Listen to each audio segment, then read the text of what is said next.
Olá, bem-vindos a mais um filme da série de português fácil e descomplicado.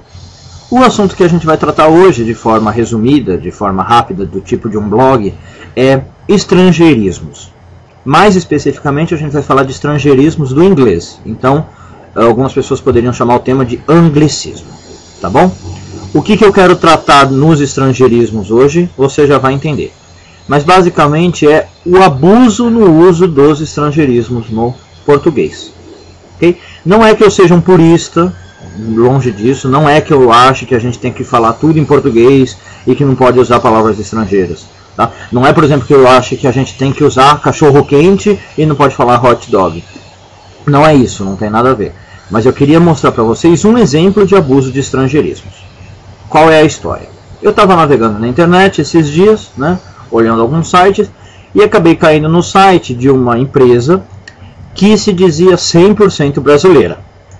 E aí eu fui lendo as páginas do site e encontrei alguns trechos interessantes que eu recortei, dei uma compilada e vou colar aqui para vocês analisarem comigo. Né? Então, vamos ver o que eu encontrei no site dessa empresa 100% brasileira. Vamos ali para a tela comigo. Olha lá, o texto está editado, mas eu não mudei nada, ok? Eu só cortei algumas partes. Olha lá. Somos uma broker de serviços. Nossa equipe possui elevado know-how e oferece serviços como tratamento de mailing, impressão de newsletters e flyers e também drop mail. Também oferecemos serviços de design, web design e redesign. Temos especialistas em áreas de news e lifestyle. Podemos produzir o seu título dirigido ao mercado geral ou especificamente ao target da sua empresa, através do Custom Publishing. Desenvolvemos sites com base em serviços especializados de web designers e web engineers. Olha como está escrito aqui web designers no plural e web engineers no plural. Estava assim, hein, com apóstrofe S, não fui eu que pus. Transformamos conteúdos em web contents. Também estava assim, SIC aqui, hein? Né? Estava escrito assim. Web contents, deveria ser web contents, de conteúdo, mas contents.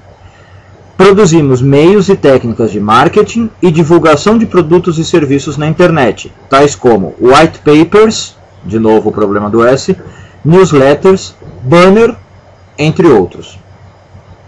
Então vamos lá, além do uso abusivo de estrangeirismos aí nesse texto, perceba que os estrangeirismos são usados erroneamente. Né? A pessoa não sabe fazer o plural do inglês e escreve web designer apóstrofe S, web engineer apóstrofe S, white papers, né, com apóstrofe S. Oferecemos banner. Se vai fazer correto, teria que ser oferecemos banners.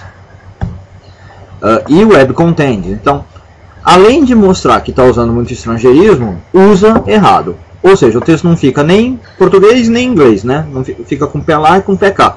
Perceba, tem 5, 6, 9 linhas o texto, 8, 9 linhas, e está metade português, metade inglês. Né? O texto não é nem uma coisa, nem outra. Bom, de novo, como eu disse, não se trata de purismo, não é que eu acho que a gente tem que usar só termos portugueses, eu acho que alguns termos aqui poderiam ser empregados tranquilamente, mas só por um exercício, hoje vamos fingir que a gente é um revisor purista, tá? Um revisor que não aceita estrangeirismo na nossa língua. Melhor, vamos fazer um exercício interativo. Você é o revisor.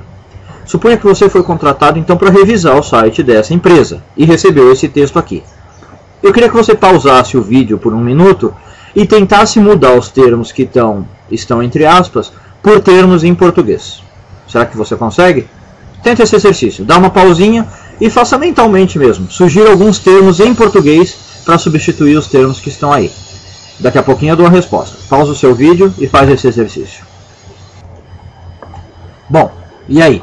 Conseguiu pelo menos algumas sugestões de como melhorar aquele texto ali, passar mais para o português? Vou dar aqui algumas sugestões, elas não são definitivas, obviamente, né? Tradução é uma coisa muito pessoal, cada um pode achar as palavras que quer, mas vou dar algumas sugestões do que a gente poderia pôr. Olha lá. Então, olha aí na lousa, o nosso textinho poderia ficar assim. Know-how podia ser trocado por conhecimento ou bagagem cultural, tranquilamente. Né? Nossa empresa tem um conhecimento muito grande. Mailing poderia ser posto como catálogo postal postagem em massa, depende do caso, como eu falei, né? Não tem uma resposta. Mas oferecemos serviços de catálogo postal ou serviços de postagem em massa. News e newsletters, né, que apareceu 2 vezes lá, são notícias, manchetes. Flyer, né, que tanta gente usa em português, existe a palavra portuguesa. Panfleto. Existe até prospecto, é um pouco mais chique, depende o termo que você quer usar, né? Para uma coisa mais refinada, uma coisa mais formal, você pode falar em prospecto. Para algo mais informal, um panfleto, né? E tanta gente usa flyer. Design, outra, né, que tanta gente usa por aí, a gente vê em toda loja, em todo site. Design, no contexto, a gente poderia pôr como projeto gráfico, nada demais, né? Oferecemos auxílio a projetos gráficos, ou fazemos projetos gráficos. E o web design poderia ser programação de conteúdo para rede, por exemplo, né? Ou projeto gráfico de uma página, juntando, né, design com web design, ok? Outra coisa, o lifestyle lá, modo de vida, né? Nem sei por que ele usou esse lifestyle, eu nunca tinha ouvido essa expressão. Oferecemos news e lifestyle, né? Ele falava lá, modo de vida. Eu nunca tinha visto esse termo em inglês empregado desse modo. Outra coisa, target, público-alvo, né? Esse eu acho que é uma coisa pegada da propaganda, do marketing, né? Mas tem em português público-alvo, não precisava usar o target. Custom publishing, editoração personalizada, nada mais do que isso, né? Fazemos editoração personalizada, ou editamos seu livro, seu material em editoração personalizada.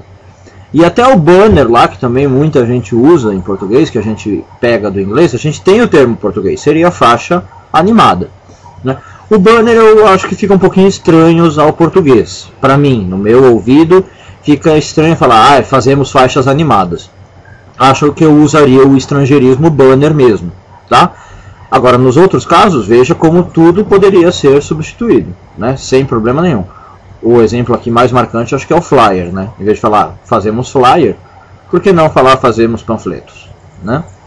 Enfim, mas de novo, não se trata aqui de uma questão de purismo, foi só um exercício para a gente exercitar nossa mente, até nosso conhecimento de inglês, e abordar esse assunto do excesso de estrangeirismos quando for escrever em português.